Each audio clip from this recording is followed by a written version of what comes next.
Westmarch Workshop presents the latest and greatest. Alright, this one goes out to Archon.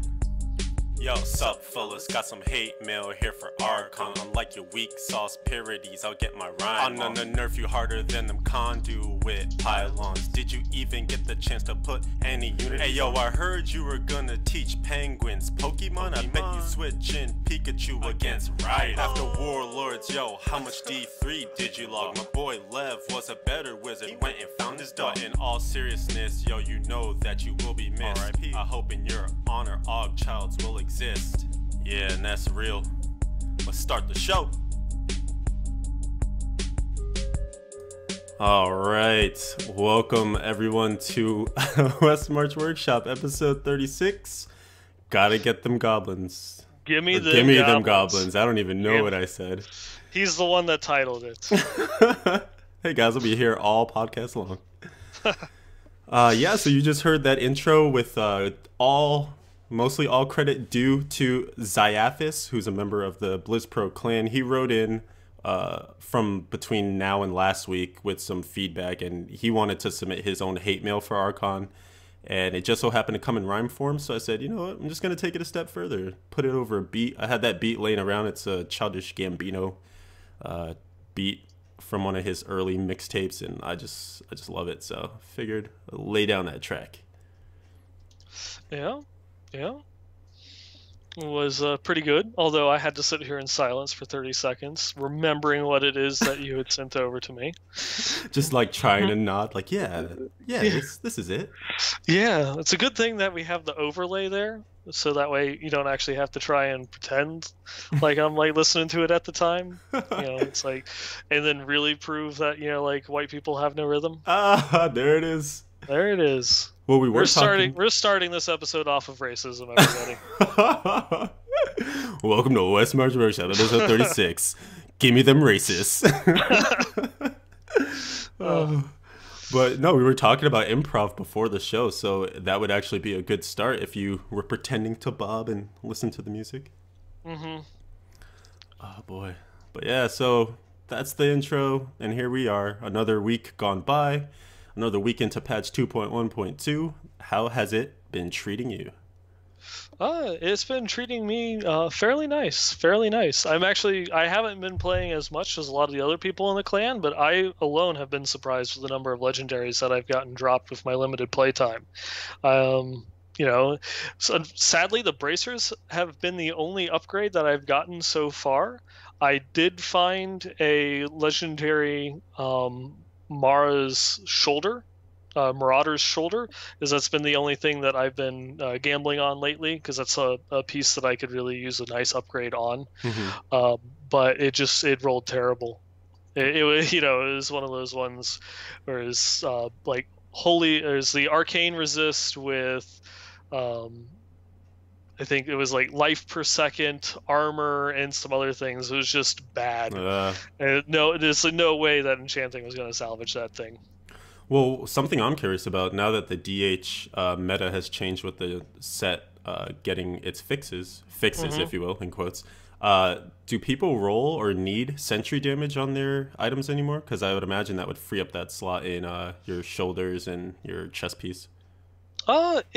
This is actually answering one of the questions that we had in the feedback section. Ooh, I can answer that now, and I'll just retouch on it once we get there. But prior to the Marauders change in 2.1.2, sentry damage was your best source of skill damage. You always wanted to prioritize that over anything else, because if you had 15% sentry damage, it would also increase the damage that your spenders did by 15% when the sentry fired it. Right.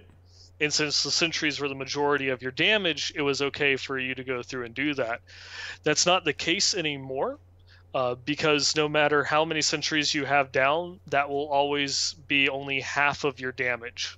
So if you increase just your base damage of the, say, Cluster Arrow, which is the main build that people are using, if you prioritize that, that will give you a larger gain. since it will increase the damage of your sentries as well as the damage that you're doing. The only thing is, there's only one piece of gear where those two overlap, and that's your quiver. Everything else, you can't have both cluster arrow and sentry damage on the same piece of gear, so you're fine. Cool. So I guess it does kind of open up maybe you'll pick up, I don't even know what. I mean, for that, it really just would be, if it was a piece of gear that you had that you wanted to get something like vitality, armor, and all resist on the same piece of gear. But I would think that the sentry damage is still going to be that best in slot for your shoulders, whether you're softcore or hardcore. I gotcha. That makes sense. Mm-hmm.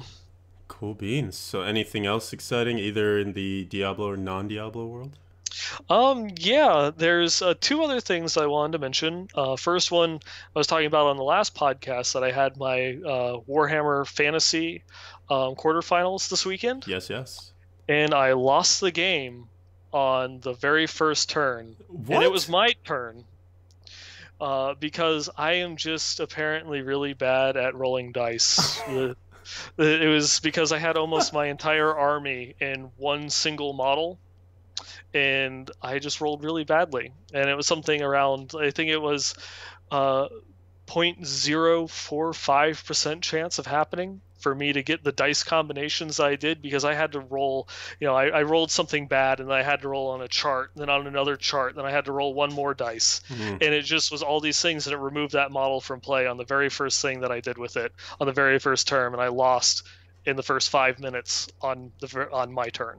And so it was soul crushing. It was literally soul crushing.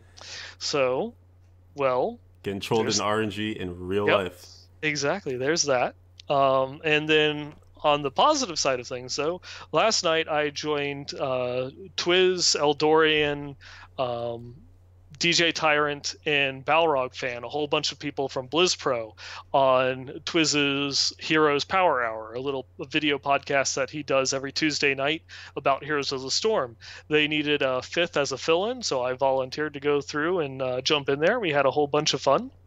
You can find that on the BlizzPro YouTube channel, as well as the Heroes of the Storm or the Heroes Power Hour on iTunes. It's going to be under the video podcast. And from what I just found out today, they invited me back to be a permanent co-host over there on the show. So definitely go through and check us out every Tuesday night over on twitch.tv/Twizcast, or find us on the BlizzPro YouTube channel or on iTunes. Yeah, that's really cool. I'm glad that they selected you. At first, when you said all those names, like, wow, 5 people, that's a lot of people. But then it clicked in my brain. There's 5 people on a team in Heroes. Makes sense. Do you guys play the game at the time that you do the podcast as well? Yes. The kind of the format that Twiz has for the show is he picks one hero, and he's going to go over that one. So the first part of the show is talking about the hero, giving a brief little video presentation of all the different abilities that hero has, going through the skills and his personal favorites of how he likes to build that hero. And then we go and play games. Obviously, it's from Twiz's perspective, so you get to see how that hero performs in a group scenario, as well as us just joking around and having fun for the next hour or so. Nice. I'll have to come and check that out. That's Tuesdays. Yep, every Tuesday night, I believe at 10 Eastern, 7 Pacific. Cool. You guys heard it here first, or maybe you heard it yesterday. Yeah. All right, so let's see. For myself, my Diablo play time was pretty strong over the weekend. I was out Friday, so I didn't get to jump right in when the Goblins and all the goodness entered the Sanctuary Realms. But I got home later that evening and stayed up a little later than I would have liked to, chasing around all the goodness and trying to get those ancient items, of course. On Saturday, it's better to be chasing the goblin than it is chasing the dragon. Is that some sort of... you don't get it? I don't get the reference. They even made a South Park episode about that. I don't watch South Park that much. Chasing the dragon. That's just Urban Dictionary. Just look it up. Chasing the dragon. Chasing. We'll just leave it at that. Duly noted. Yes. I'm sorry, and you're welcome. Yeah, so I was not chasing the dragon. I was out chasing the goblin. And I found a ton of ancient items, a lot of ancient weapons too, but none of the one that I actually needed because this is something I was surmising out on the Twitter world to see if anyone kind of agreed, but I didn't get any feedback from it, which is okay. But I noted that the metagame for Crusaders would become kind of interesting with the revelation of patch 2.1.2 simply because it's going to require for the condemn build a very good Blade of Prophecy to take it to the highest levels that are possible. And that's one item, one weapon that really brings the build into its true potential. You could say the same for Stampede because it's going to be the furnace that's going to be best. But if you have a furnace right now, like a normal furnace, and then you find like an ancient, I don't even know, like an ancient Heart Slaughter, which would obviously be the second greatest option, an ancient Sultan of the Blinding Sand, just some ancient two-hander, you're actually going to be able to do likely better than you could without that furnace. It's debatable. I haven't done the full theory craft on it, but just the fact that the potential for upgrades there is a lot faster over the condemned build. So I was saying that I foresee Stampede not only like keeping its popularity because everyone loved it before 2.1.2, but actually probably dominating the metagame simply because it's a lot harder to get one ancient well-rolled Blade of Prophecy than a bunch of other two-handers. Yeah, I feel that's probably going to be similar for a lot of other classes, because there's so many different builds out there that are just a best in slot furnace. Yeah, and if you have a well-rolled ancient two-hander to take its place, I would like to see some of the theory crafting on that. And that's probably something that I should be looking into since I want to play a Jade Witch Doctor in Season 2. Because I know the furnace is the creme de la creme, but would another ancient two-hander be better if it was just obscene on its stat rolls? Right, like if it's perfect of the perfect. Or even if you could craft something too, because then that would be a nice leg up early season. If you're obviously chasing the dragon of the furnace, probably using that wrong. you really should look up that term. You really should look up that term. I'm gonna stop using it until I know what it means. Oh man. But yeah, that's it. I had the Monday off, Martin Luther King Day, so it was nice to get in a little extra Diablo time. But since then, I actually have not played, so it's been a 2-day drought. So wait, your law office actually let you have Martin Luther King Day off? Right. This is the place of hell, the place where no fun exists, and they somehow gave us a day off that is not normally given to many other companies. Go figure. That is really, really strange. I can tell you we didn't. At the law office that I worked at, we had no federal holidays besides, like Thanksgiving and Christmas. That was it. Wow. Yep. It doesn't make sense because when the courts are closed, you would think the law firm should be closed too. Oh, that's what I would think, but no, that just gives us an extra day to catch up. Wonderful. Yeah. Oh man, no, I know that feeling too. I mean, it is nice the phones don't ring and stuff, and you can get on the backlog of documents. There's always a backlog of documents in every firm. That is what their reasoning was for us coming in and working. Of course it was. But yeah, man, that's pretty much it. Gaming weekend. Wow, gaming weekend gaming. I gotta slow down on the Newcastle. Game and weeking. That does sum up everything. There it is. Oh boy. So we have a couple of news items that we did want to jump into. I can lead off with this first one. We'll build in suspense here.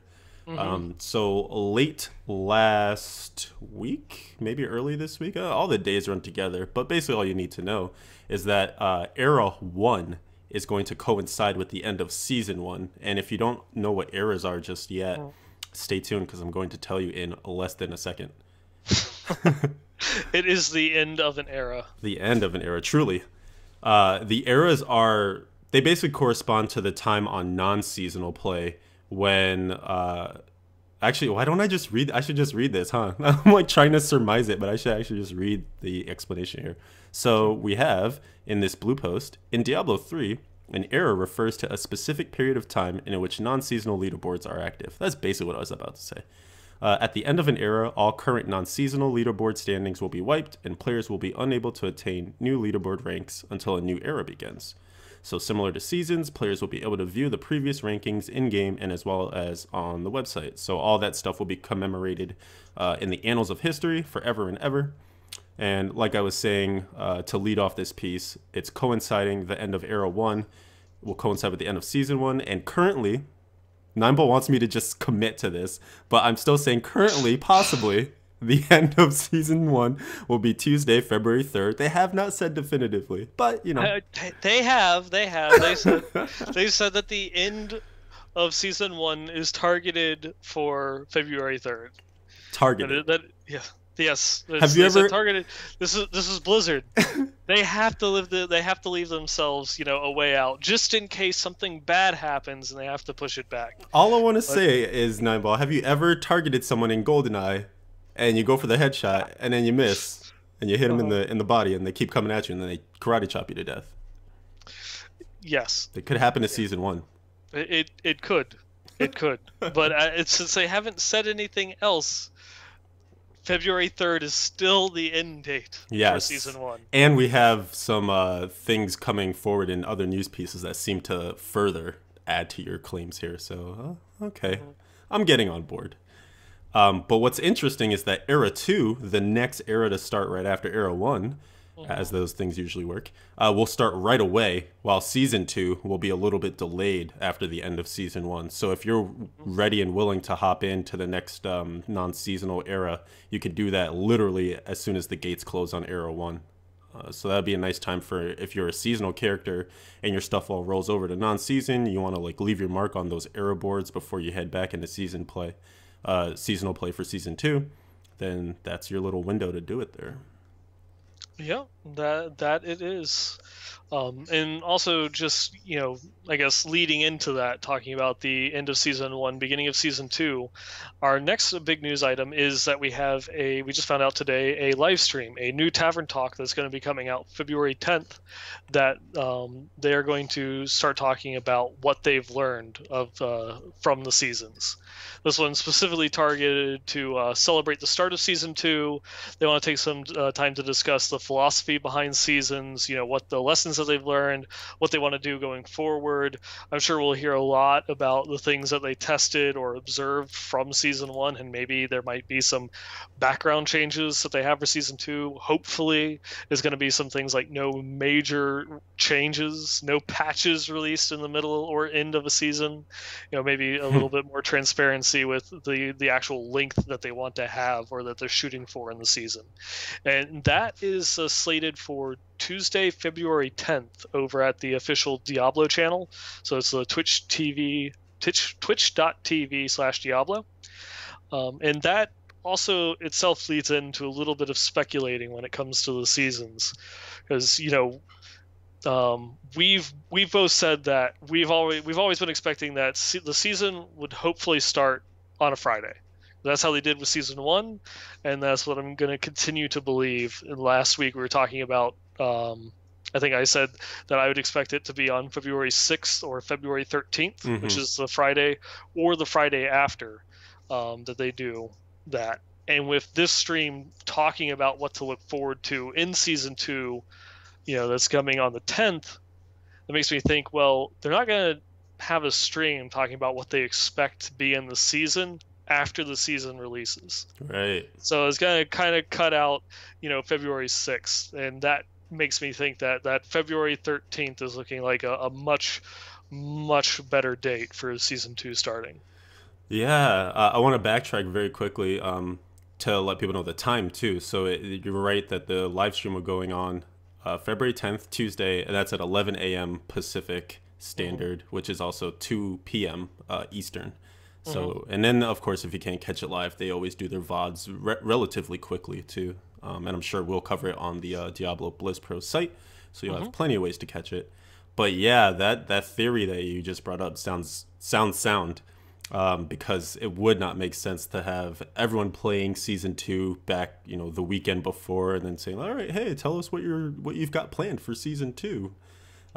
So I think you're right, but much to my chagrin and perhaps the chagrin of romantics everywhere, that's that's just bad timing, man. That's Valentine's Day weekend. Forever alone is the only way that you will be if you Hashtag want it. to break the leaderboards in Diablo 3.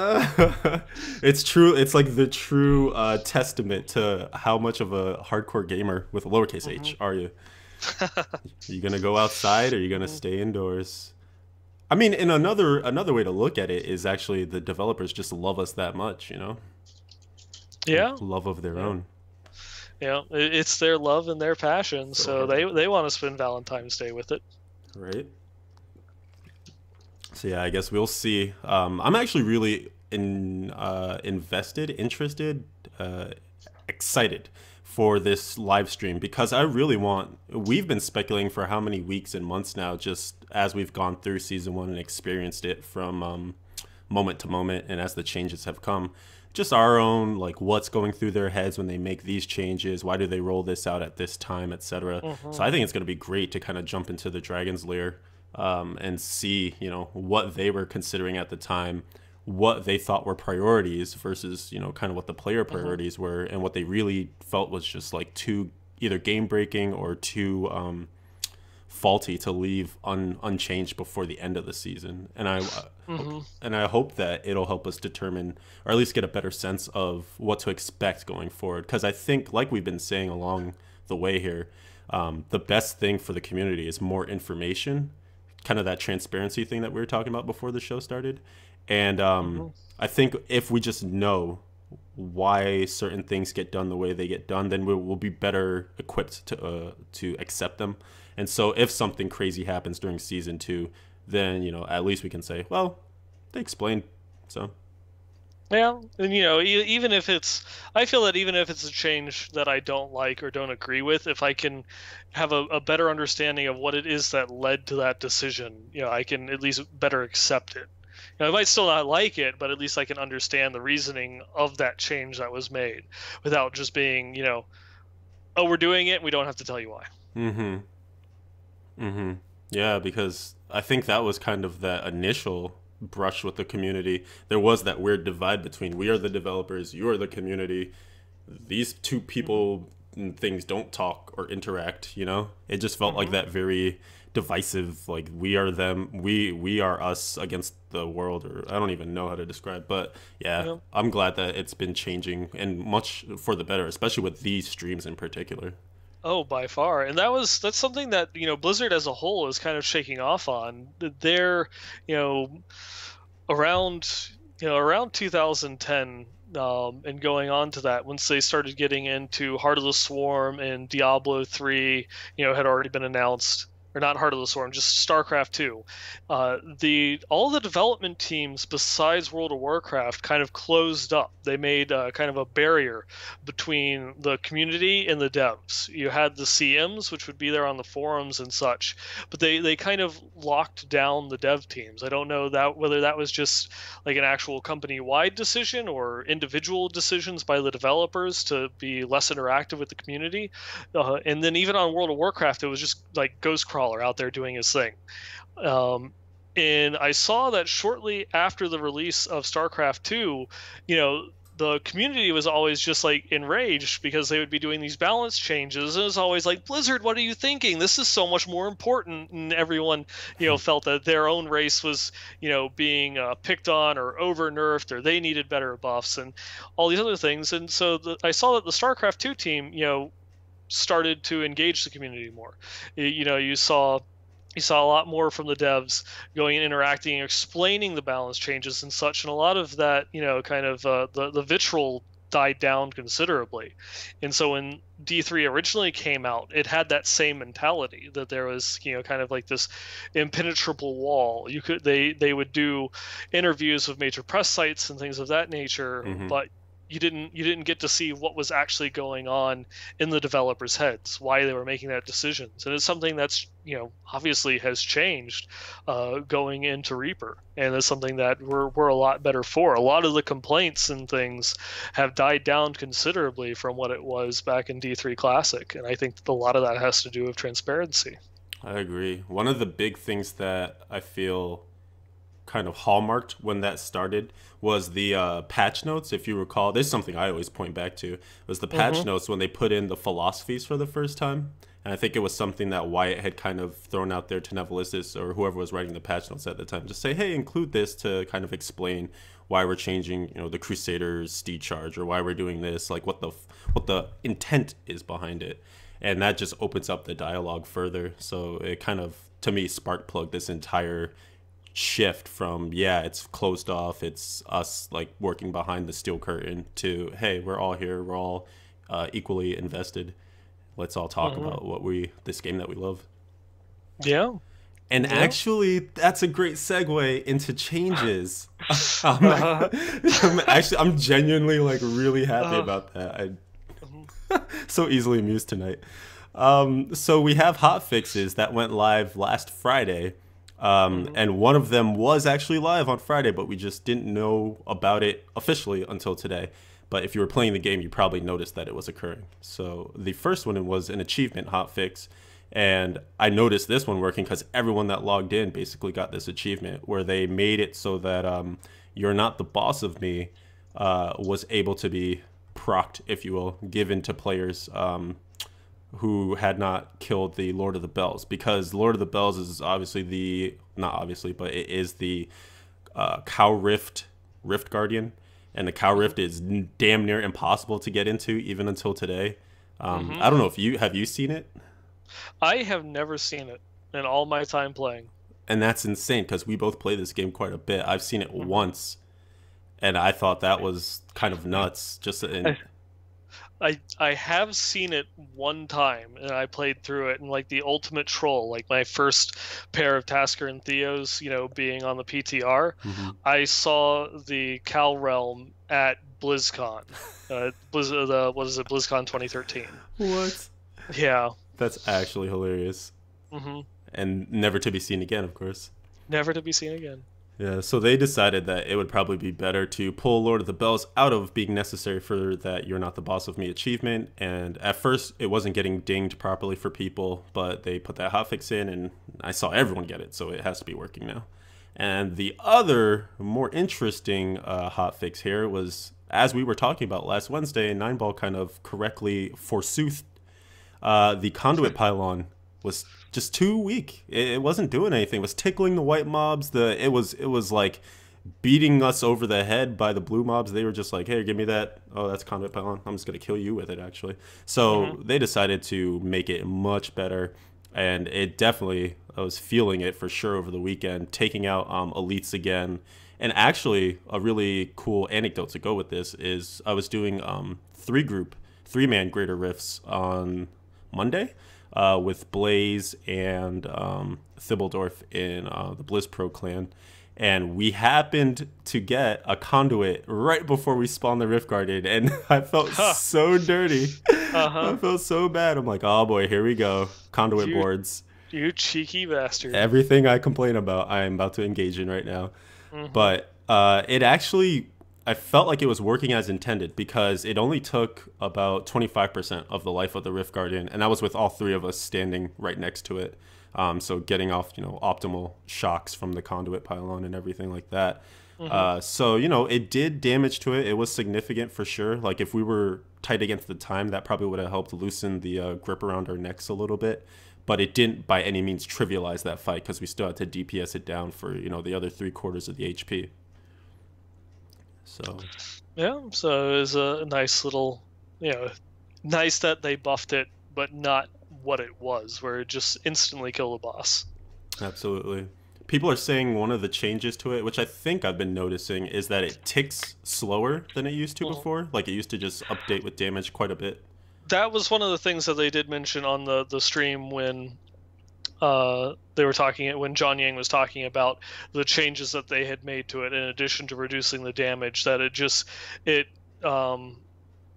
it will only, I think it's something along the lines that there's an internal cooldown between how many times that it can hit the same mob.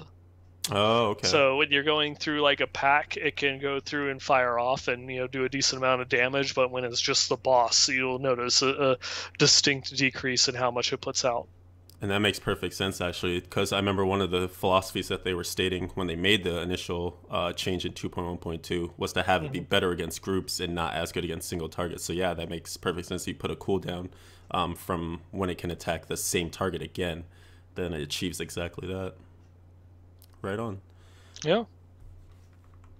And that does it for the news? I think we had something else, no, right? Yep. There's one other thing. We did learn this week that Blizzard is going to be at the GDC, the Game Developers Conference, is going on in March over in San Francisco, Right. and the Diablo 3 crew will be there. They have two different panels.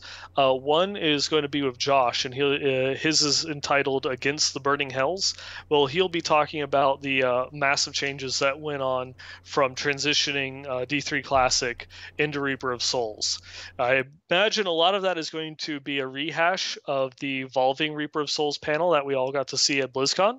But it'll be interesting to see if there's any new details, not really new details, but additional details that they release about some of the challenges that they faced in that transfer.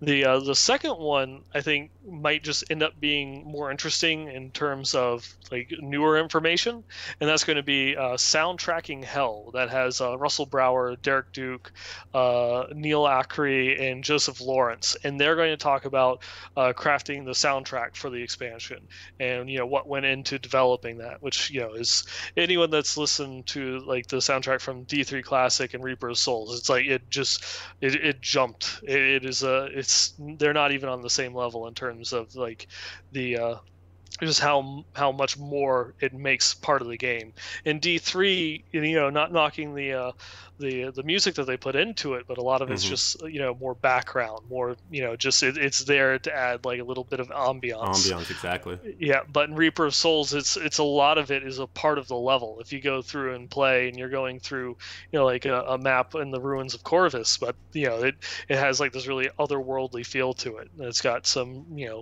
a lot more character to it. I would agree with that. I think maybe that was one of the earliest pieces of feedback when Reaper of Souls launched, was everyone just talking about how good the music was, how good the soundtrack was.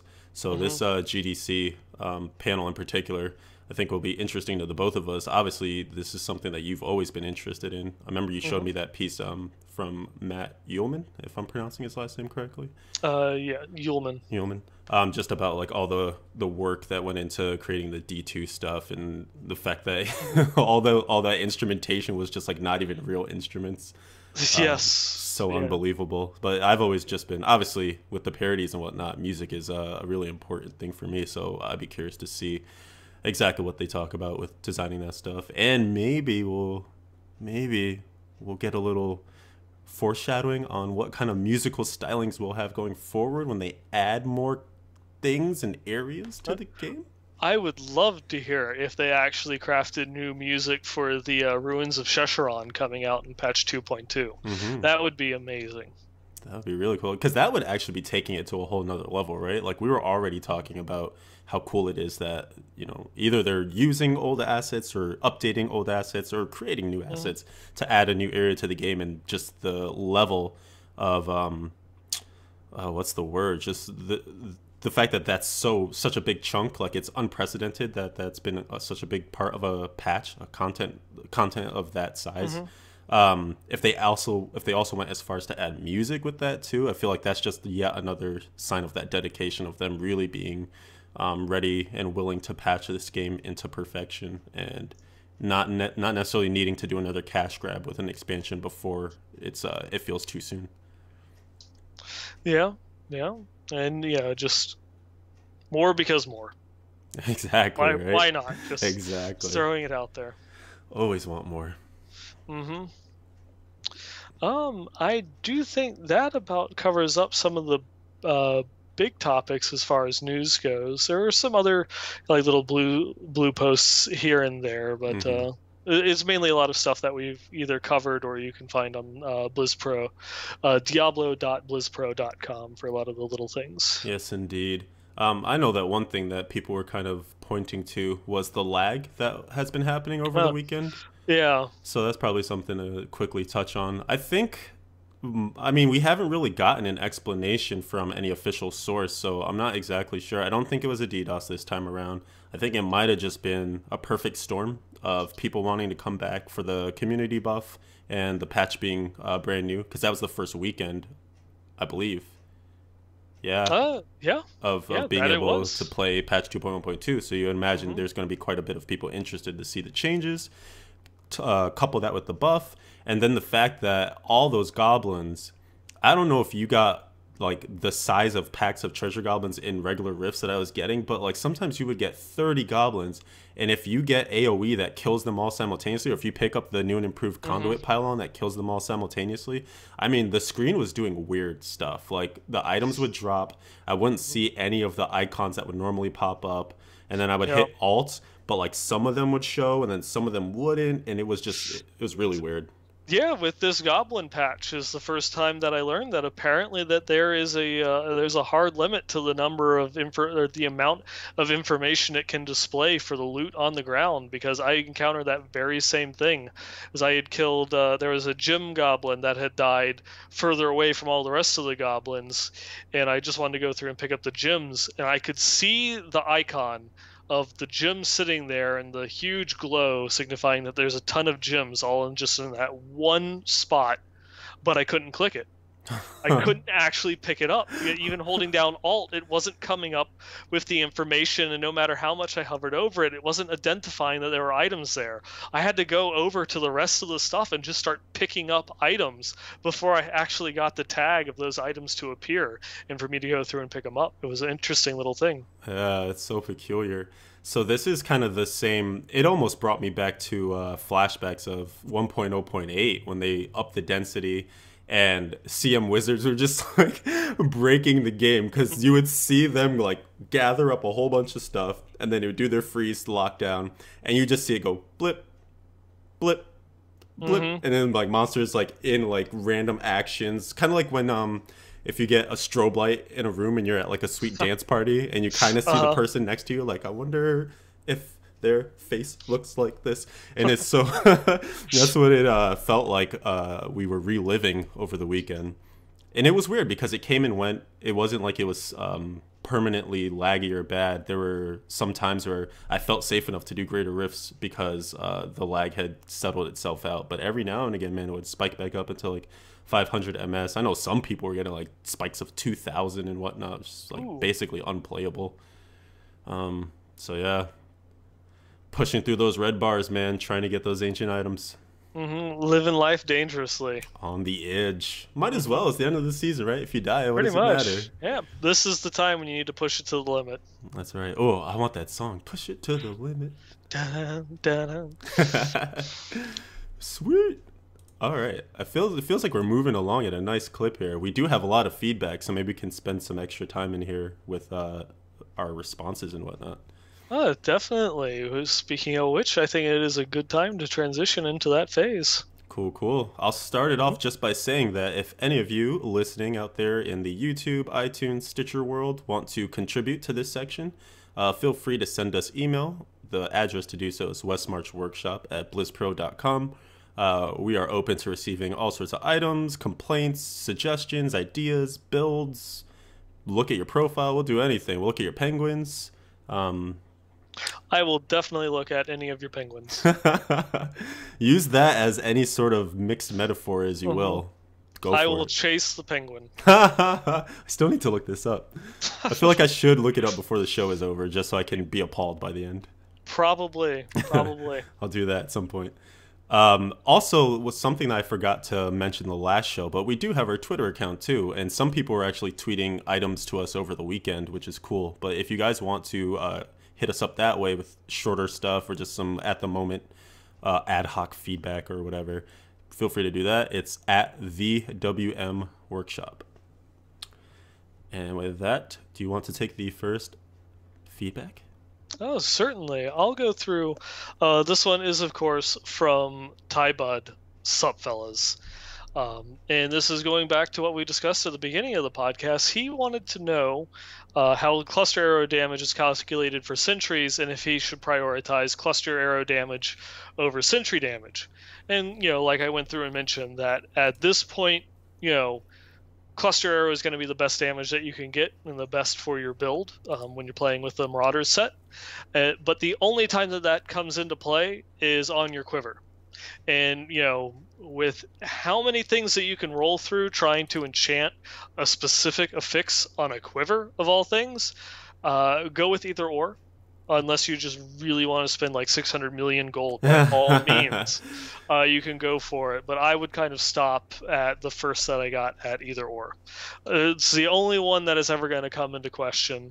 And I guess, if it's one of those things at the beginning of Season 2 and money is still tight, if you want to prioritize trying to roll a specific piece of gear to get a skill bonus, you would want to go for Cluster Arrow before you did Sentry.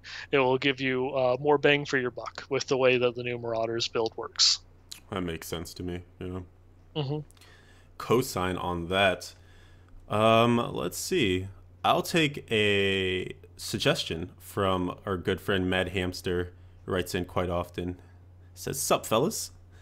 You guys may already be doing this, but last night I had an idea that proved to work out nicely. I had found one of the new broken crowns, which is when a jewel drops, another jewel also drops of the same type that's socketed in the helm. And to clarify on that, it's not so like if you put a royal, emerald or whatever, like the highest tier, it's only going to match it at the lowest droppable tier. So it'll be a Marquise Emerald if you put an Emerald, or a Marquise Ruby, or etc. Going forward with this email, I decided to put an Emerald in since I'm running a seasonal DH and I tend to use those more than others, although diamonds are good too. Keep it in my inventory while running around, and whenever I see a gem hoarder goblin, I put it on. As luck would have it, I ran into a pier during the weekend buff, and as further luck would have it, there was a goblin pack nearby that they ran towards with other goblins. Explosion of gems and crafting mats and gold ensued, and also carpal tunnel session ensued, clicking on all the items. Yep. But he ended up with, drum roll please, 200 emeralds when all was said and done. From that just one encounter. So his TLDR for everyone is keep a broken crown in your inventory with the gem type that you want for whenever you get those chance encounters with the gem goblins, because you can just generate the gem you want at that moment, multiples of that gem. Let the goblin run around, they'll drop a bunch of extra ones for you. Yep, and this is actually very interesting. This is the first time that we've had it come across that this thing that we got from Hamster answers the question that we got from another reader that sent us in a question. Kevin wanted to know, if you used a broken crown and killed the gem goblin, will it increase your chances of finding that gem? And, already was going to answer yes, but, we actually had someone going through and writing in that, yes, this works. This is a thing. It's pretty convenient. Yeah. And makes it easy on us. So please send in more questions like that, where you send in a question and have one of the other listeners answer. That would definitely help us with the show. Should be easy enough to do. Just hack our account at Westmarch Workshop. But yeah, Droth is asking if Imperials can't be dropped, and I'm not sure. I don't, in my experience, I mean, I only used it on the PTR, so maybe it changed, but when I was using it on PTR, it was only Marquise. You didn't notice an increase in the Imperial gems switching over to that gem type? Not that I can recall. Okay. Maybe. I would think that it just flips it so that way it increases the chance of whenever a gem drops of being of that type. And so if you then rolled an Imperial, even though they're far rarer, that it would also just have that increased drop rate, or I see what you're saying. Being that type of gem. I see what you're saying. Yeah, I guess that would be a question of how it changes the loot tables on the mobs. Right. Yeah, I'll do some further testing on it before the next show, and then follow that up, because I would like to know. I would have thought it would have matched whatever tier dropped. Yeah, that would make sense. We shall see. We shall see. Do you want the next one? Oh, sure. I'll go through and take the next one. This one comes from Seb, another European listener. Or actually not a European. He is a Canadian listener. I got that. Sorry, got that a little bit confused. That we've had a lot of people going through and sending international emails. We're going global here. I like it. Westmarch Workshop worldwide. Yeah, definitely, definitely.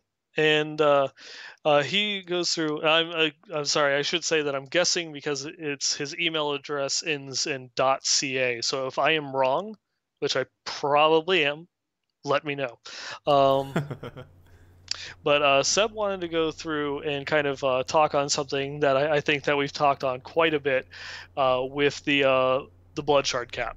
Obviously, this is something that we keep talking about, and people keep sending in their thoughts.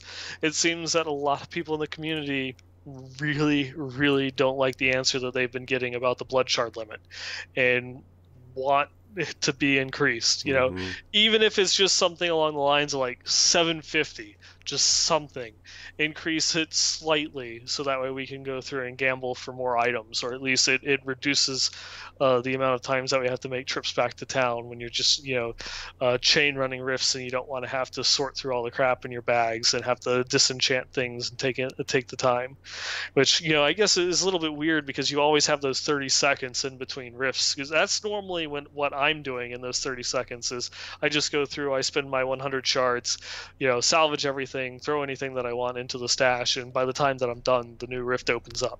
Yeah. The only thing is, and I've unfortunately still only had a single experience with, is the new blood goblins. Right. Well, the thing I think that they isolated with that was, obviously we were talking about it in the PTR, that you can get those blood thief packs, and then oh my goodness, it's a headache to take all those blood shards back to town to gamble them up. But it seems like now you're very unlikely to ever have multiple blood thieves next to each other or near each other, obviously outside of this double goblin thing that's going on right now. But it seems their way around increasing it was just, hey, we're going to limit the blood thieves that you can never find in quick succession. You do still run into weird issues, though, where, like, let's say you have just completed a rift, you picked up your 90 or so blood shards, then you find a blood thief in the next rift, and that gives you, like, your 300 to 400, and then you go and you kill the Rift Guardian on that same rift, and now you might be over that 500 limit. That's a little bit of an inconvenience there, so I would like to see it go up. I feel like if everyone is clamoring for it, at what point can they continue to say no? But I don't know. It feels like it's the kind of battle that we can't even fight. Like, we've already levied why it needs to happen. Like, I don't even think we could find better answers or better suggestions or better whatever at this point. Yeah, this one is just keep beating on the door till either our fist breaks or the door gives in. Exactly.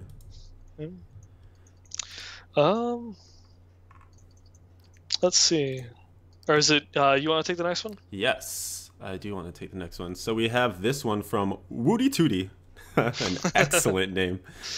And he's changing things up here with a Sup Gents, a new year, new intro. Let's see if that catches. Sup Gents, it's very dignified. Yep, we'll have to see. While some of us are disappointed with the launch of 2.1.2 coming before the end of Season 1, what do you guys think of Blizzard's reasoning? Referring to their blue post stating, quote, "We discovered some technical risks in executing a simultaneous launch of patch 2.1.2 and the upcoming season rollover. While they, unquote, while they don't specifically say, what do you think could have been the technical issues? Love the show, keep doing what you're doing." This one's tough to talk about because without saying anything that's weird or seems like uppity, there are reasons that they couldn't do it. I had it explained to me by people close to the issue because I was being rather vocal about it and I felt kind of slighted by it, and so I kind of sought further info as to why it was done the way it was done, and it just really couldn't be done any other way. So I think what happened was that this patch actually needed to be there before a season could roll. And what that means is that, like, the actual mechanic of rolling the season over is included in the patch. And so you couldn't therefore end the season before you launch this patch and then start the new season. Like, the patch is actually part of the new season rolling in. So that might be part of the technical reason there. And I think one thing that people were considering was, okay, well, even if it requires the patch to roll the season, why not just end the season as soon as you institute the patch? But again, they had given us that 30-day window that they said they would do it. that they would allow players to figure their stuff out before they ended the season, so they couldn't really go back on that. And unless they had already known back in December that they were going to run into this technical issue, which it sounds like they didn't, then yeah, there was just no way to really anticipate this happening. So it was unfortunate. I still stand by the fact that it kind of sucks, but I'm having fun with kind of season 1.5, as we've termed it. Yep. Well, you made it to second place on the leaderboards. I hope you're having fun. Just by virtue of playing, of continuing to play.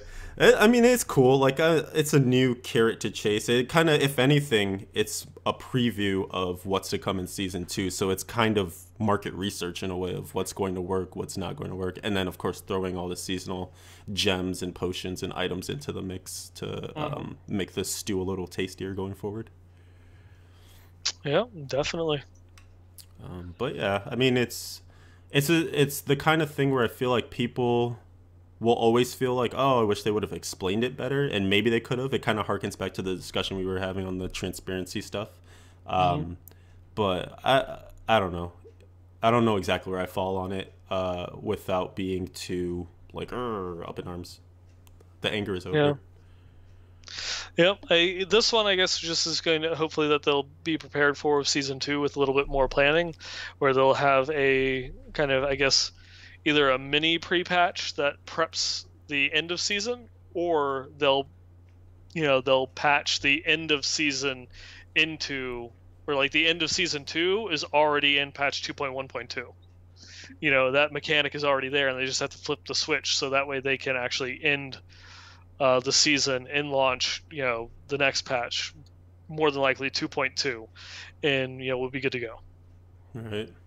And yeah, I guess that's another thing. That's actually a great point that you kind of touch on, is that this is a temporary, if anything, an isolated incident. So it shouldn't, keyword being shouldn't, happen going forward. So definitely. We'll suck it up for now. Would you like the next feedback? Yep, I will take the next one. This one is again from Ty Bud. Sup, fellas.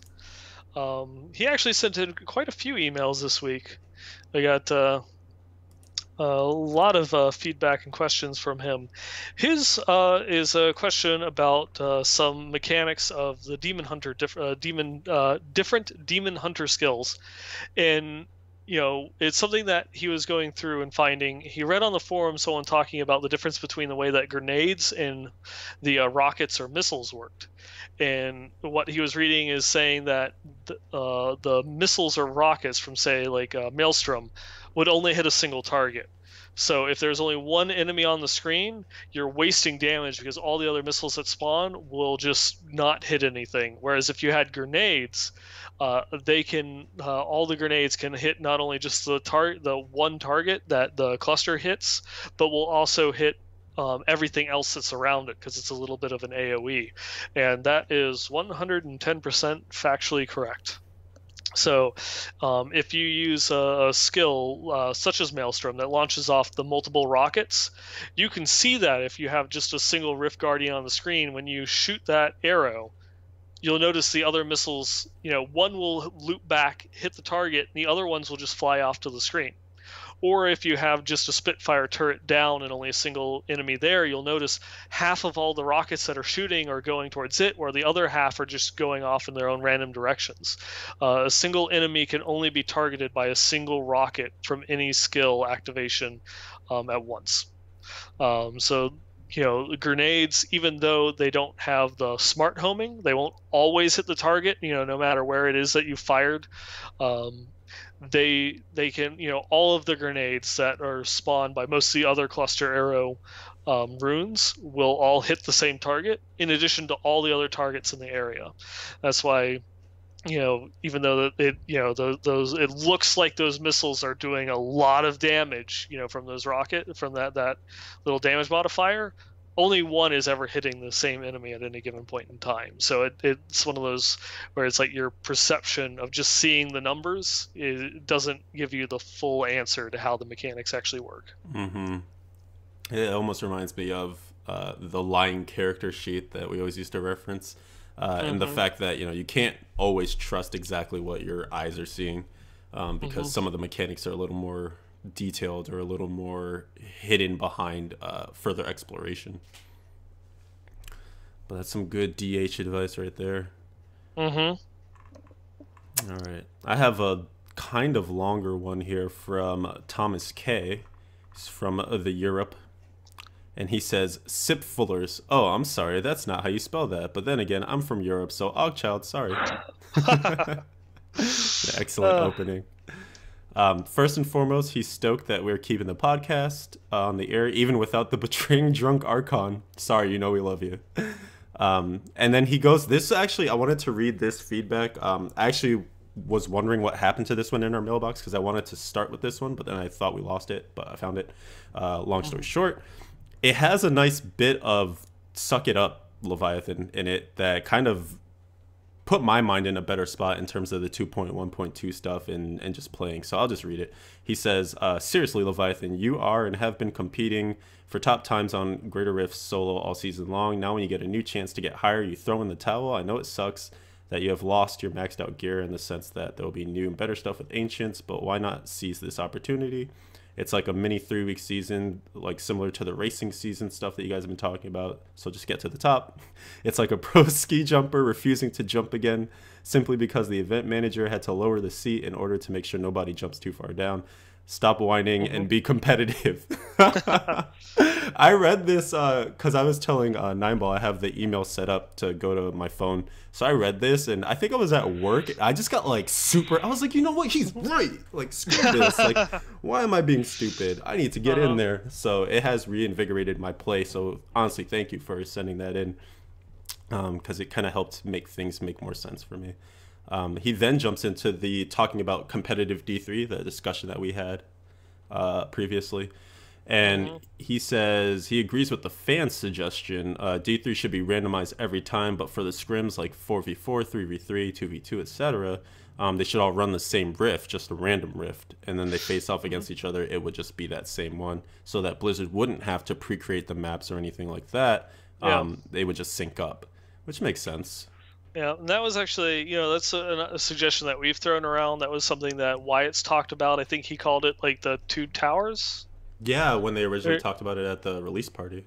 Yeah, and just you would have two teams enter, one team leaves. That you would both kind of like queued up. You'd get matched, and it would pre-create the rift, and then it just both releases you at the same time. And it was the first one to complete it goes, or wins. So things like that, if they added some form of competitiveness to it, would be really nice. Because that's like one of those things that draws people in. That when the seasons came out and we had the Greater Rifts, that drew a lot of people back into the game. That kind of they got Reaper, they played it, they had fun, but then the newness wore off, and so they just left. Because it's like, well, I've beaten the game, I'm farming T6 and T6 rifts in 5 minutes. There's really nothing else to challenge me. They got Greater Rifts, and that brought people back. It's something that you could go through and be competitive with. Who got the best time, who got the highest rift. But still, a lot of those people that came back for it left. Although I think that we're in a better place now than we were prior to season 1 or 2.1.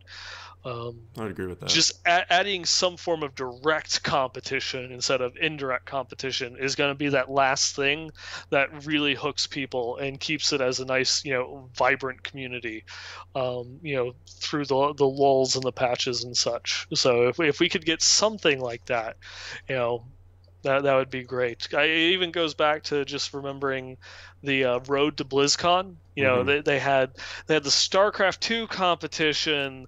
They had a Hearthstone competition going on. They were just having some, just some show matches in Blizzard Heroes. Everything was going on, and then they had one guy that was like streaming Greater Rifts.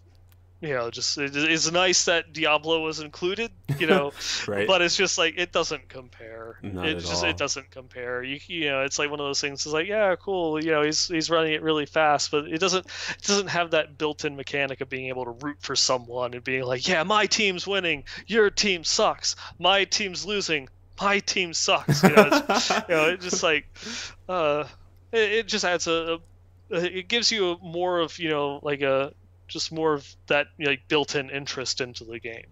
Absolutely. Yeah, if you get that kind of the storylines going, the people to root for, especially if it becomes really like clan oriented, because I feel like it's a perfect way to integrate the clans and the social systems having a bit more of a meaningful impact. Having the greater rifts have a bit more of a competitive impact, and just putting all those things that they're jamming into the game with nice features to become richer. And when you can Hmm. consolidate and mix all those things together and create those storylines, bring something like that to BlizzCon, I think it's going to be unbelievably well received. So here's hoping that if we clamor for it a little loudly, and maybe if we do exhibitions of our own, obviously we won't be able to do like the perfect syncing of rifts because we can't guarantee it. But even something that's just like a show match, some clan versus another clan or whatever, could be a good thing to just say, hey, this is how you could possibly do it. There's interest at least. Hmm. Definitely. Right on. Another part of Thomas's email, he tackles reworking the Immortal King set because he's a hardcore player and he really likes the fact that the ancients, my goodness, I'm blanking on their full name, but the ancients that you can use as a skill, they give you some mitigation when you use a certain rune for them, and he wants it to be so that when your ancients are around, maybe they respawn or they're immortal. Maybe that's a little OP, but just the fact that they do provide that mitigation for a class that doesn't have a life-saving proc or a life-saving Hmm. passive, then maybe that's the way to evolve the Immortal King set. If you go to that 5 or 6 piece bonus, make it so that you're not necessarily giving the barbarian a built-in get out of jail free card, but you're kind of guaranteeing them that extra level of toughness. And maybe instead of making it mandatory to take that rune for the ancients that gives you the 50% reduction to damage, make all the runes unlock similar to Furious Charge with the Raycore set, or just other suggestions like that. Hmm. And of course, Yeah. there I have to also I was just scrolling down. I have to note that he also mentions the Blood Shard cap. I'm just saying. Yeah. Just saying, just throwing it out there. It is a topic of conversation that many people are interested in. Hmm. Without a doubt, and many people agree on for once. It's not Yeah. one that you see people on the other side. Like, who have you seen anyone Uh, that says lower that blood shard limit? I think it's fine where it's at. Uh-huh. Just to be Uh, contrary. yeah. I guess just to tack on to there, I think the one thing that I've been seeing lately that might rival conversations about the blood shard cap is auto pickup on gems. Yes, yeah, let's talk about that for a second because Yeah. it's being exacerbated and fully shown that it needs to be a thing with these additional goblins, and especially with the goblin buffs going on right now. I know in chat earlier people were talking about losing index fingers, carpal tunnel, just serious Repetitive injuries, stress injury. right? And yeah, no, if you were playing any at all this weekend, I'm sure any of you listening out there are feeling that pain of just click, click, click, click, click to the 9th degree. Because yeah, if you get those huge drops like Nineball was talking about, where the gems are just on top of each other, so it's not even like you're moving your mouse around and clicking; you're just in the same spot, click, click, click, click, click, until it doesn't exist anymore. Um, would be nice to have auto pickup. Yeah, definitely. And it is something that the developers have said that they wanted to do. I guess just the tech's not there yet. So that is one change that we can look forward to, hopefully in patch 2.2, and not having to wait much further than that. So that one is at least something that I do believe is going to be changed and will be updated. So we just have to wait for it to happen. This is true. Moving on. Yes. Yep, this one comes in from Anthony. He first starts off that he is sad to see Archon go. He really liked as he put it, the three-headed monster that we had developed, and then just wants to say that you guys, us, rock, and that he's excited because this is the first time that he ever had a question of his answered on the podcast, because he wrote into us a little over a month ago. He had a lore question about the Scovos Isles and what was up with that. And as much as you think that it's awesome that we answered the question, it's probably rivaled by every week that I feel that it's awesome that you're sending us your question. Yes. As much as excitement that you have of us answering it, we probably mirror that with just the fact that you're taking your time to ask us. It's just an amazing feeling of people coming to us, with questions. It's awesome. So it is our pleasure to answer any of the feedback that you have coming in. Yes, you're welcome. Yep. No, seriously, it never gets Sorry. old. It's right. Sorry.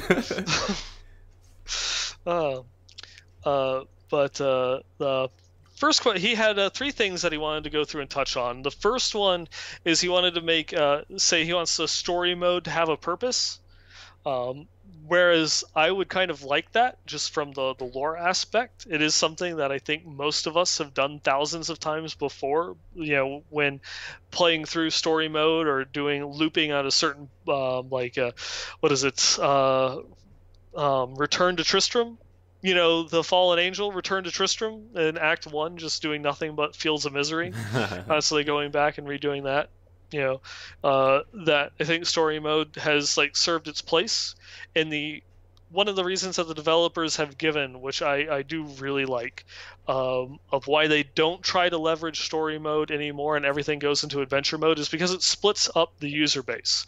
Right now, everybody's playing adventure mode, and you can just go through and click rifts or bounties. And that gives you a lot of options to go through and play. If they go and make something to play in story mode, it's going to split the user base. So now, what is it? Do I want to play bounties, or do I want to play the story mode, or can I go through and do this? And you're having to make those decisions. You're not seeing as many people going and playing.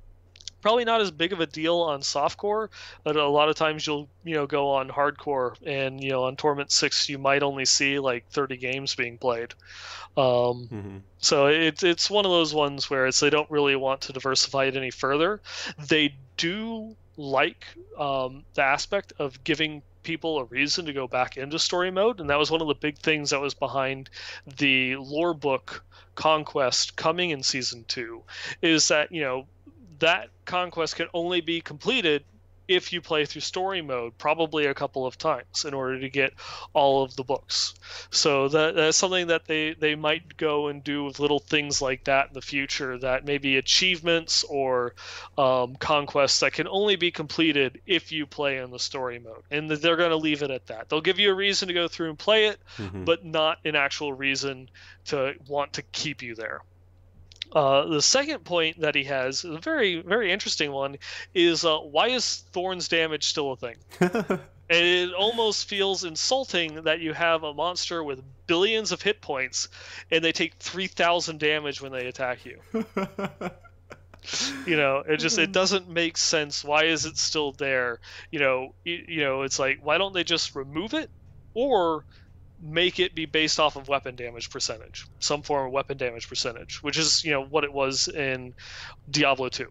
Right. But it also is one of those, they had that as the retribution aura for monks, and it was difficult finding a number that would actually reflect the damage back to the monster and have it meaningful, because of just how much damage it did versus its own hit points.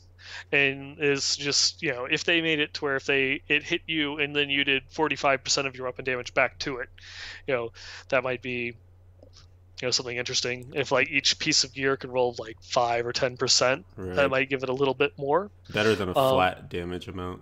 Yeah, but this is also a question that I believe we've had Nevilistus answer on our stream and chat. I think even just a week or 2 weeks ago, something along those lines. We were talking about the Thorns set.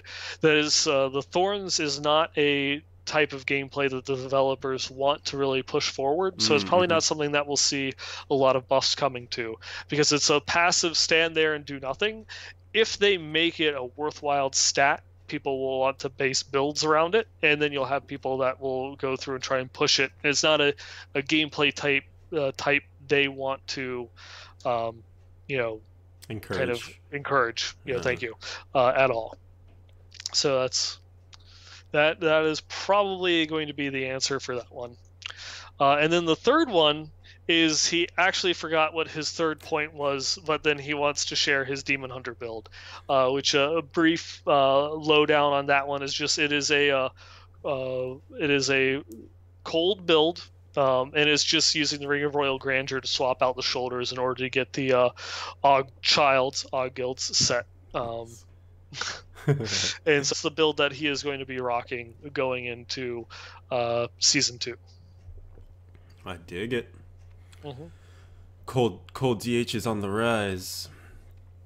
Cool. All right, so there's that one. I think there was one other that I wanted to get into. Oh no, you did that one already.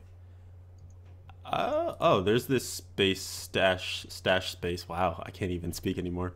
Another one from the Mad Hamster. I like that he has his own title for his emails to us too, called Hamstergrams. Yep. Love it. That's when you know you're doing it right. He's talking about stash space in this one and just basically pointing out that the limitations that have been stated by the developers as reasons why they don't really want to increase it seem to be confounded by the fact that there's seasonal and non-seasonal, because you're basically doubling the stash space there with the two different modes. So he's basically saying that there are effectively more tabs if you start seasonal characters and then have it roll over to non-season and back and forth, etc. Mules are essentially extra stash tabs, but they're only accessed when a character is loaded, and it would be nice to see those across all characters so you can manage this stuff more readily. He says hamsters are hoarders, you know. This is true. We are all hoarders as well. If we're not going to get more stash space, then it actually would be really cool to be able to see what's on all your characters, kind of like in an overview, if you could see all of their inventories. Because I remember when the auction house was a thing, a really quick way for me to see what was on my mules was just to go to the auction house, select the character, and then see. Obviously, it would show you what you were wearing, so you could kind of like see if you wanted to sell any of that stuff. Oh, I think you couldn't sell an item that you were wearing. But it would also show you what was in your what was in your inventory, and you could sell stuff straight out of the inventory. So it was a very quick way of going and looking through, you know, your last 5 characters that you don't play but have stuff in the inventories. So some sort of interface like that coming back would be cool. Definitely would be. That's one of those ones where it's that little voice in the back of my head says, "This is what add-ons are for," but obviously we don't. We can't do that in Diablo. That's a bad word here. Yeah, it's a bad word here, because that's one of the ones where, you know, in World of Warcraft they've made add-ons so you can do that. You can view what's in your stashes on your different characters, and it's just, you know, it's add-ons are there to fulfill holes in the UI that players need, that the developers don't have the time to dedicate resources to. But, you know, it's not the type of game that Diablo is, unfortunately. All right, so we kind of have to see if it becomes a thing. Cross our fingers. But yeah, I mean, that is a good workaround, I suppose. If you're, I guess it works better the other way. So as seasons progress, I mean, it depends kind of on the type of player that you are too, because if you don't care about non-seasonal, then you're not going to care that you have those extra spaces that you gain as your seasonal characters roll over. But if you're going to play both modes, then you can kind of say that you're stashing stuff on seasonal characters for your non-season eventually. But in a way, like, it doesn't really matter, because it's still a character space, like it's still a slot that's being taken. You still have a finite amount of character slots. So. But that was the last feedback that I wanted to take. Were there any others that you wanted? No, I think that about sums it up. Sounds good. Wrap up the feedback. All right. That will then bring us to the items of the week. I again just want to take the opportunity to plug the fact that we'll be getting some good feedback too from people saying that they're excited about when we'll do the builds, looking at people's builds and kind of giving advice as to what direction to take a build in to make it more powerful or to make it perhaps more interesting, or just helping people get to higher, greater rifts, etc. So that is I almost said that is a service that we will be providing, but that's something that we're looking forward to doing once season 2 starts up and once people get along the way to building their characters. If you guys just want to submit your profiles or kind of like what the theme is that you're going for, what your goal is, and hopefully we, between the two of us, will have ways to get you on your way to where you need to be, whether it be, you know, seek this certain set of items, re-roll these pieces to have this affix or whatever. just using a consortium of minds to improve all. Mm-hmm. And with that, I'm going to roll into the items of the week. Here we go. All right. So this first one is actually not the first one that I wanted to show. What we're looking at right now is a little bit of a blurry picture of a Wand of Woe. It is an ancient Wand of Woe. And because it's a little blurry, I'll go ahead and tell you that it's 3022 DPS. It's been re-rolled for an enchantment of 10% damage. There is some intelligence on there and 7% attack speed, and it has a Ramalada Dama Dama Namana to get the socket on there. So pretty tasty, not too shabs. Not at all. No. And I actually wanted to highlight this one. Oh, I should say who sent it in too, shouldn't I? Credit where credit's due. Maybe. Nah, who cares? It's just a wand. It's just an ancient Wand of Woe. This one was submitted via Twitter from @CatoPipe4. So thank you for sending that in. And the reason I want to highlight it was just because, it's an example of, the rarest items are certainly not quite as rare as they used to be. Because if you're fighting an ancient Wand of Woe, when most people just couldn't find a Wand of Woe in general before, this is a pretty good deal here. So yeah, they're dropping, and they're dropping well. I'm gonna go backwards. This is the Gloves of Worship, an ancient version of them, and these were submitted by, I'm sorry, my order is just all messed up. This was submitted by 10 out of 10. This was also a Twitter submission, and they're near perfect Gloves of Worship. Again, ancient, 999 dexterity, critical hit damage at 50%, re-rolled for critical hit chance at 10%, and then reduces cooldown of all skills by 7%, so that could be an 8%, and a secondary of arcane resistance 197.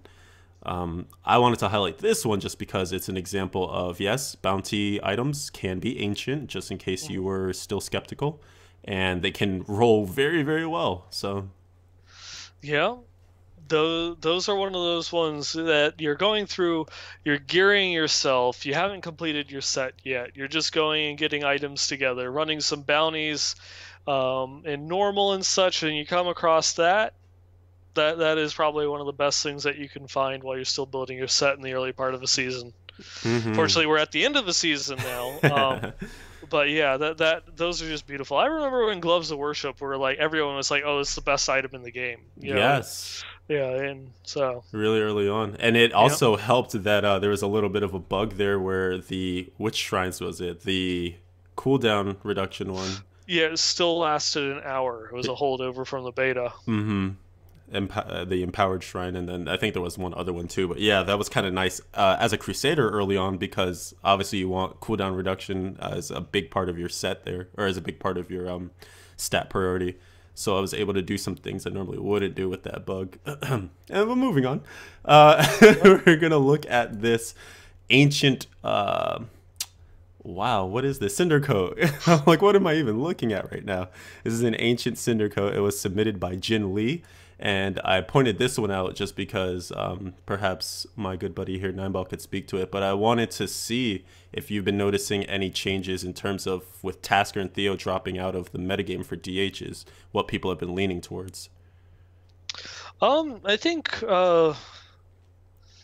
some of the big things that people have been doing is switching back over to using the 3-piece Ogchilds. Sorry, Guilds. Say it correctly. As you know, cold has been one of the big ones up at the top. Fire has also been insanely popular. That one, most people have been going towards the Cinder Coat, though Mage Fists have also been pretty popular. Yeah, the Cinder Coat is just nice because not just for the increase in damage, but because of the decrease in the cost. Because Cluster Arrow just costs so much hatred that this increases your effective DPS considerably. Right, yeah, because you can just get more of those spenders out. Makes sense to me. And it's what? Do you know what language this is? Can you read that? I do believe that is German. Nice. So yeah, it's a Cinder Coat that was sent to us in German from Jin Lee. Thank you again for submitting this. But but it's got 20% for the fire damage roll. I can barely read it, but I think it's 542 for the dex and 539 for the vit. 642 for dexterity, 639 for vitality. Oh, those are sixes. Excellent. Yep. And then well, it's the the Diablo thing. You can't tell the difference between fives and sixes. I mean, I couldn't tell the difference between fives and sixes my whole life. So I've been giving people $6 for the $5 footlongs all along. Crickets. All right. Well,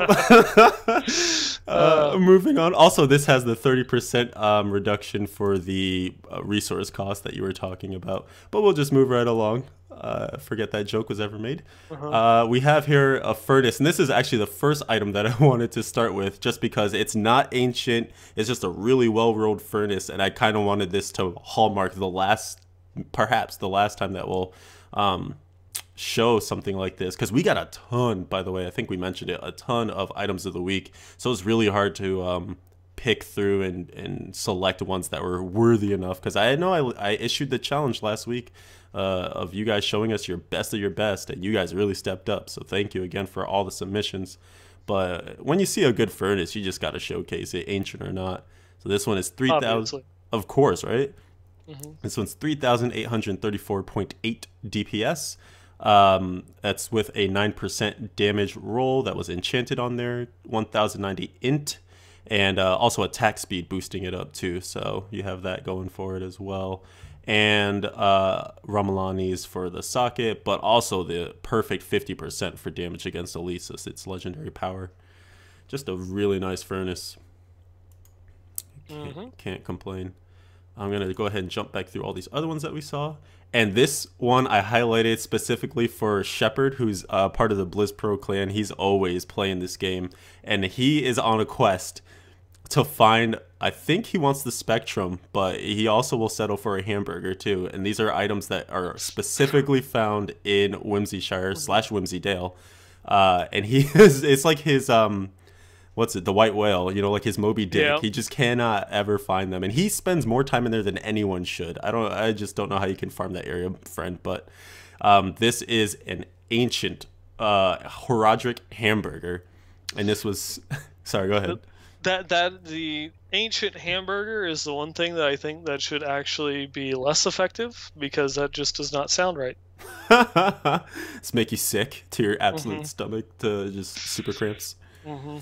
Yeah, hopefully Doodles, who submitted this, is still alive after consuming and using this. It's got a 10% damage roll that he enchanted on there, 983 dexterity, 6% cooldown reduction, and of course he's got the Ramalama Namana for the critical hit damage gem that he socketed in there. So this is awesome. It's 2,801 DPS.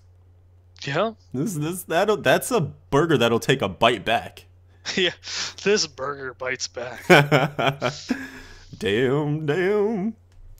I also didn't mention previously that the furnace was submitted by Jeff, so thank you, Jeff, for that.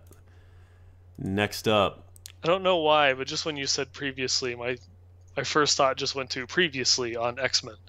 X-Men, of all things? I don't know. It was just the first thing that came into my head. All right, roll with it. Let's see. This is a Blade of Prophecy of the ancient variety, and I included this. It's not even the best Blade of Prophecy, but I included it because the salt and the jealousy is so real right now.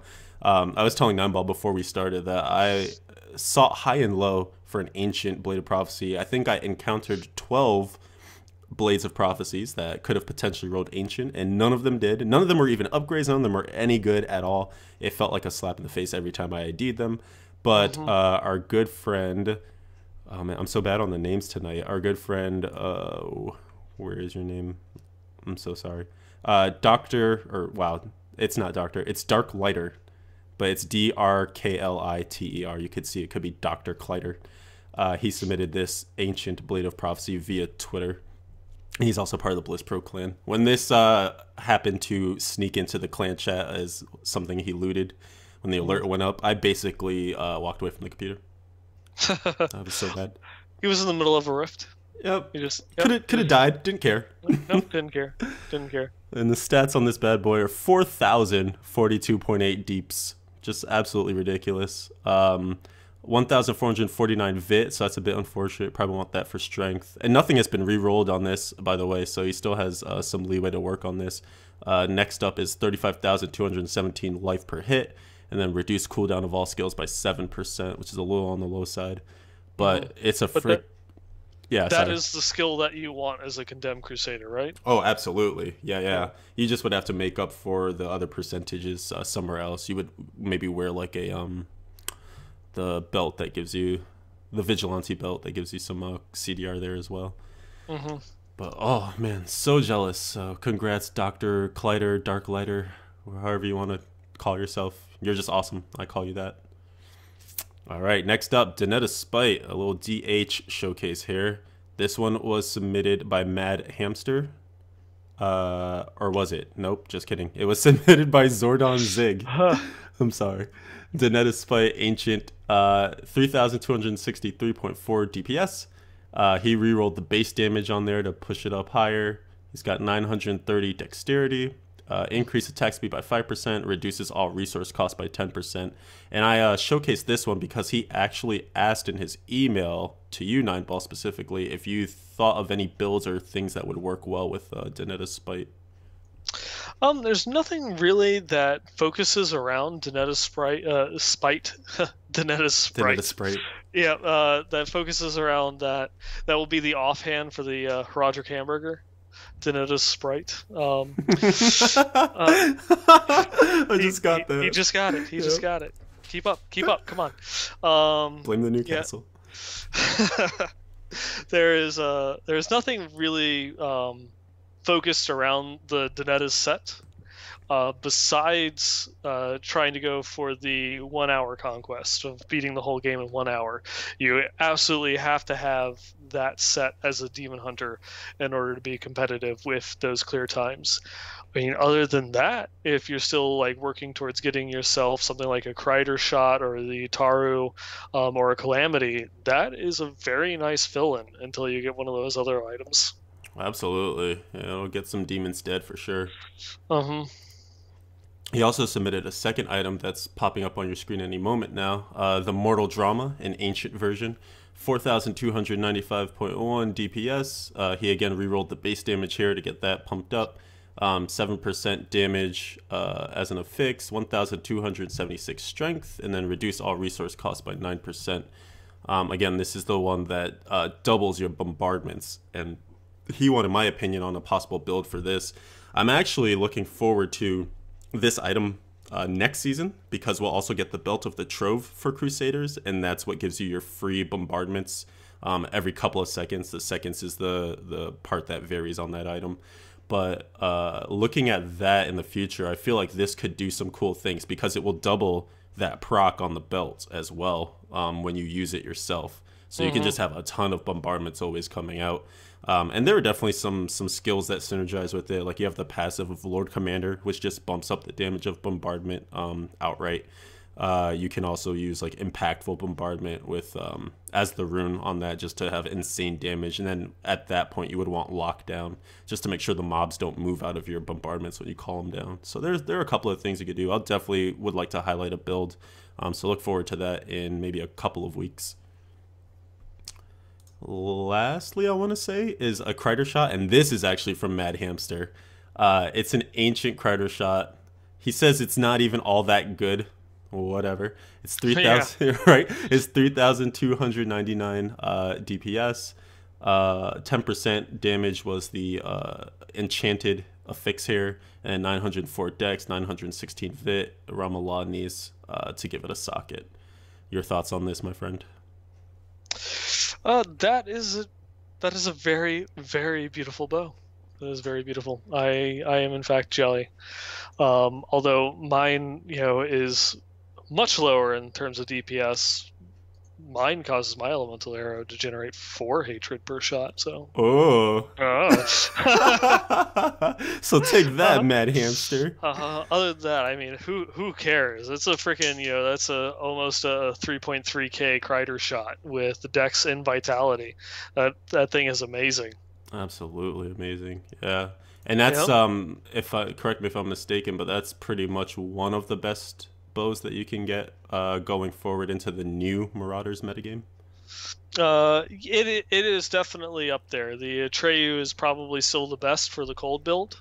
Just so that way you get that extra 20% cold damage on your skills running. But if you wanted to run a fire build, this is probably your best in slot. Gotcha.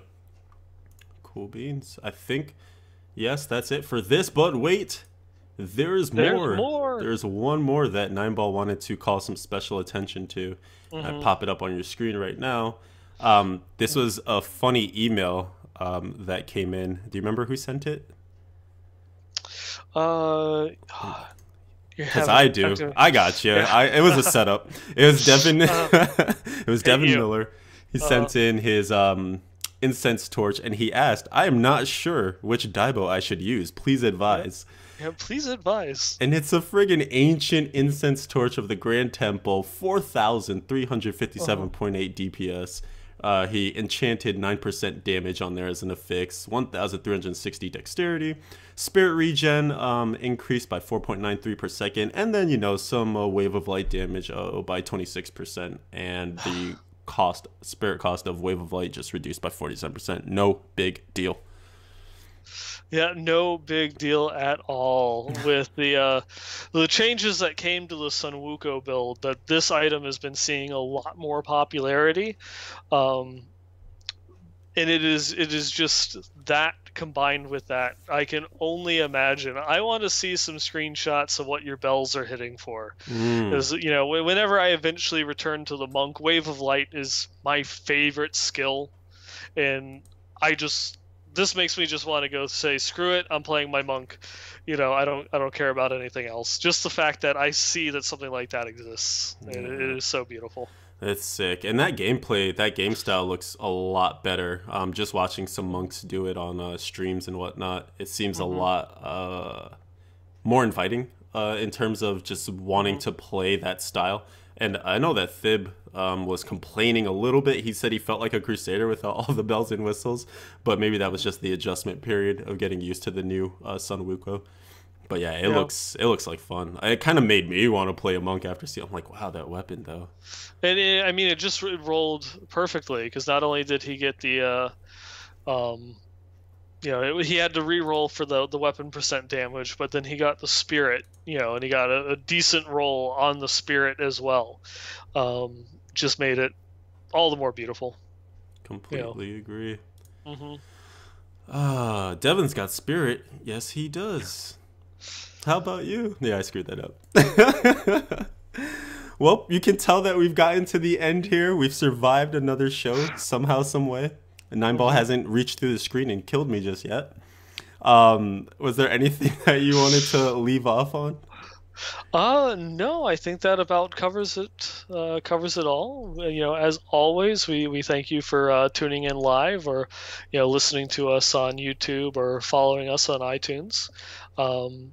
I guess one thing that we should mention, as far as where you can find future episodes going forward on YouTube, will you still be posting them to your channel? I'm gonna do both, because it's easier for me to, like, after we finish tonight, just say boom, pop it up on my channel, and then I can do the edited slick version going up on BlizzPro over the weekend, so that way people can get it as fast as possible.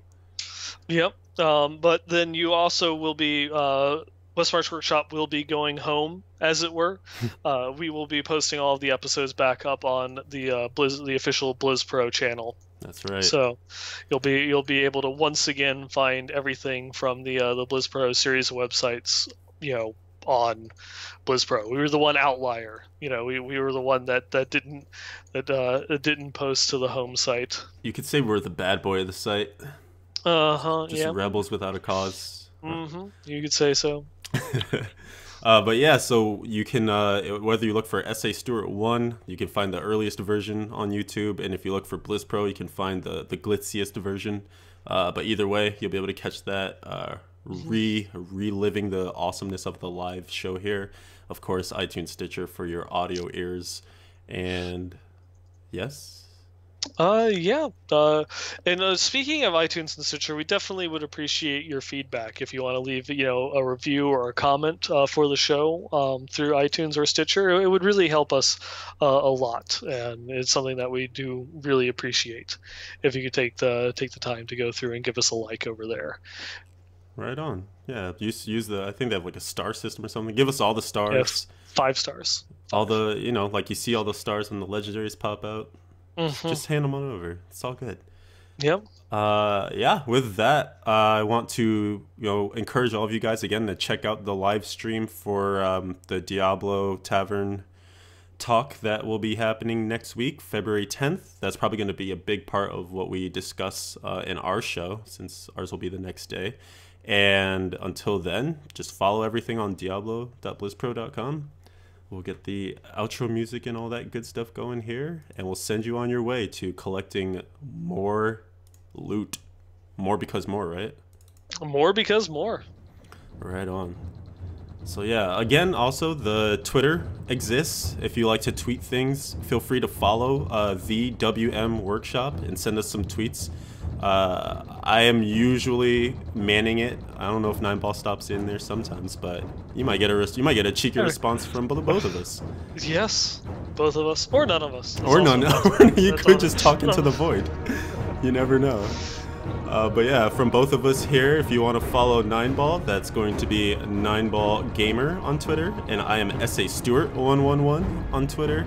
The Twitch stream here, of course, twitch.tv/Leviathan111 if you want to come and check us out while we're live. And yeah, Diablo.BlizzPro, all sorts of good stuff there. We have a raid call as well. We have a community in-game for Westmarch Workshop that has that info. If you want to join that without leaving your clan, it's a good place to congregate and talk about the game, talk about strats, get groups for rifts and whatnot. So until next time, use up this goblin buff wisely. And keep on grinding. Keep the grind going on. Give me them goblins.